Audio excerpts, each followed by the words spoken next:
I always had a little bit more feminine energy. And I think for me, it was because I was raised by my mom. My dad wasn't there for most of my life. And so I picked up on a lot of feminine traits and not so much some of those, I don't know, masculine, toxic masculine, though. That Babylonian masculine is not the same as one who is equally yoked with the Savior and with their spouse. I love what you said, Gary. Love it. And I love the question that you pose, Randall, because I resonate with all of that stuff. In fact, following the Lord has cost me my marriage. And I don't think it's always that simple. I don't think that it's always the same. But as I look back upon the choices I made in my previous marriage, I can see where I went wrong. Um, I can see how there was a lot of things that I was doing that just didn't make sense. And here's the thing, everybody on this call, I know you guys are seeking after the heart of the Lord and you're doing your best, right? If we weren't at least trying, we wouldn't be associating with one another on a call like this. Um, so bravo, right? Thank you for being that. I have a mission statement right here in front of me that I read every day, several times a day. And one of those pieces of the mission statement, I'll read it to you. It says, as a husband, I vow to create an emotionally safe environment where love and intimacy thrive, modeling Christ's love for the church. I will inspire, encourage, and uplift her, protecting and fully committing myself to her as together we seek to glorify Yahweh or Jehovah. Um, that's my role. That's what I feel about my role. Am I perfect in it? No. It's very helpful to have something like that in front of me to remind myself daily of who I'm trying, who do I want to show up as? So I look at it as husband, friend. I have all my roles. But as a husband, that's what I'm working on. What I've learned over the last couple years really is a lot about inner child wounding that I had no idea about. So Stone, you said something about your inadequacy. And, bravo for and kudos to you for recognizing that trauma, that inner child that's still saying, I'm going to be rejected or abandoned or whatever. And for me, that's the same. A lot of my disconnect in my relationships looking back has been because I'm triggered to think something because of a way that I've experienced life. We all have these things. Some people struggle with inadequacy, fear of rejection, violation. There's a lot of people that have been abused physically, emotionally, sexually, and they feel violated. And these are real wounds, rejection and abandonment, inadequacy, and there's a few others of these wounds that we could spend a lifetime talking about. And so as I've gone through like my process of trying to become one with the Lord and letting go of my past ways and so changing my toxic behavior so that, it's in alignment with the Lord. Like I feel like I did a lot of work on me and now I'm learning how to create that space for us because it's no longer just about me and the Lord. It's about Misty and I and the Lord together as one, which is hard. Gary, I love what you talked about, being aware of their needs and their wants and making that important to us. I learned a long time ago that there's a book called Love and Respect. It talks about how we see things through the lens of respect, and women see things through the lens of love.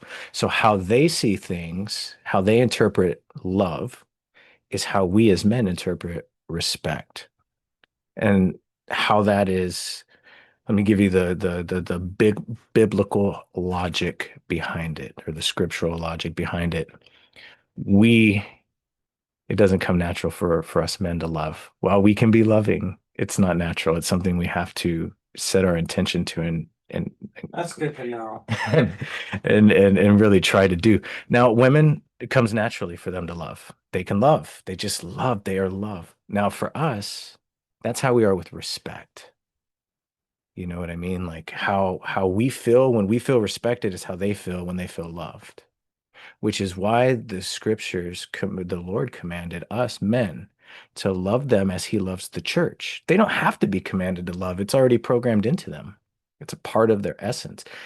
Now, for them, though, respect isn't programmed into them the way it is programmed into us. So their command is to honor us, to respect us. Now, here's the caveat. When a man feels disrespected or not respected, it's really difficult to be loving. And then when a woman feels unloved, it's really difficult to be respectful.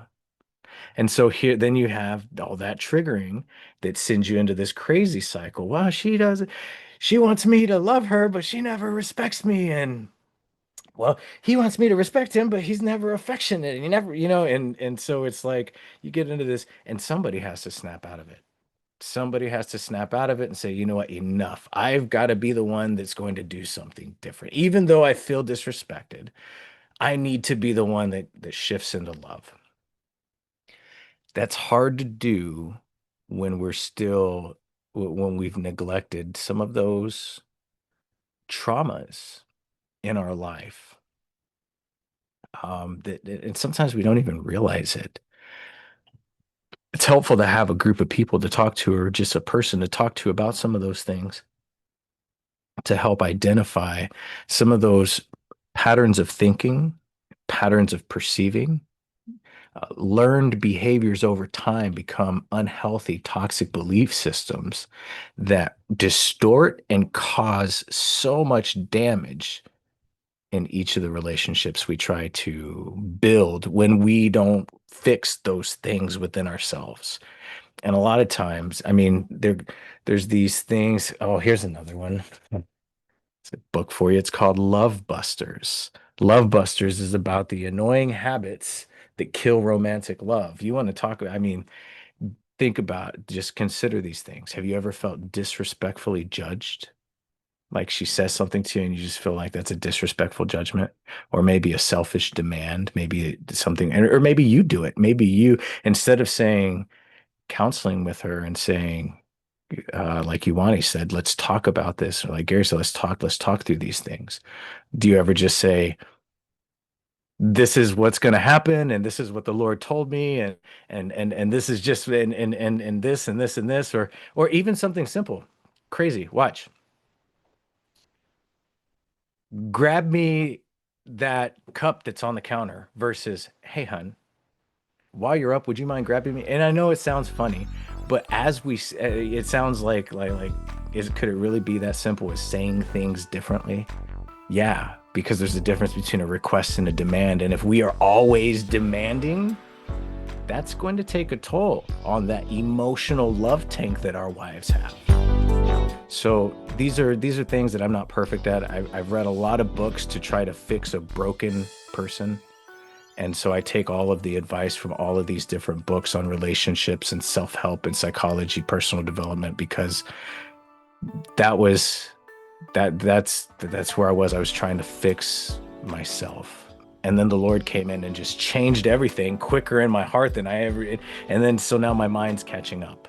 My heart's there, but I'm still a fallen man, broken. I still have poor programming. I still have trauma responses. And so as I just gather all of these resources and try to figure out how I can do better, I find helpful tips like not demanding things or um, just letting her talk.